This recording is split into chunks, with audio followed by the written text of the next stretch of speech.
Okay, you can see the UV dye from the refrigerant leak for the air conditioning.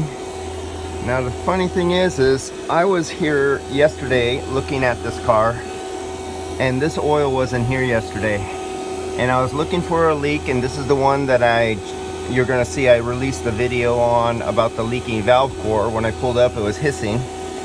And I said, okay, I'm gonna go over and inspect the rest of the vehicle. And sure enough, when I get down here, because see, yesterday I grabbed my hand, I felt the compressor, because that's a new compressor.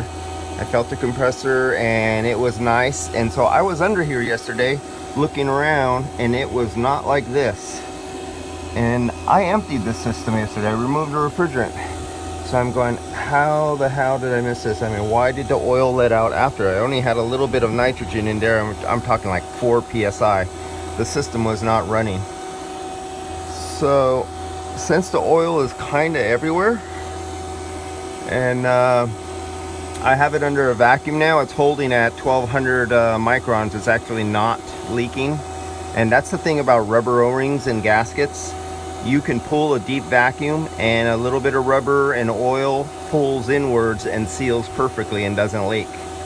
But when you put pressure on it, it leaks like a sieve. So I will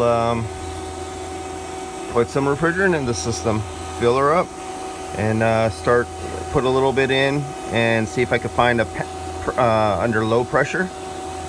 And I should do nitrogen. I think I'll do the nitrogen first, and because I know the system works. Yeah, so yep, break out the bottle of nitrogen and then go for it. If the nitrogen doesn't get it, then it must need heat, cold, or vibration to make it, and then I have to run it. And you do not run compressors with nitrogen in them, because unlike the air, nitrogen is not a very good compressible gas, and it puts super high strain and stress on the reed valves and bearings and everything in there, and there's no cooling at all when you run that compressor with nitrogen. So I will do the nitrogen test first, break out the ultrasonic leak detector, because the UV light's going to do no good because the dye is everywhere. And let's see what I find with nitrogen first.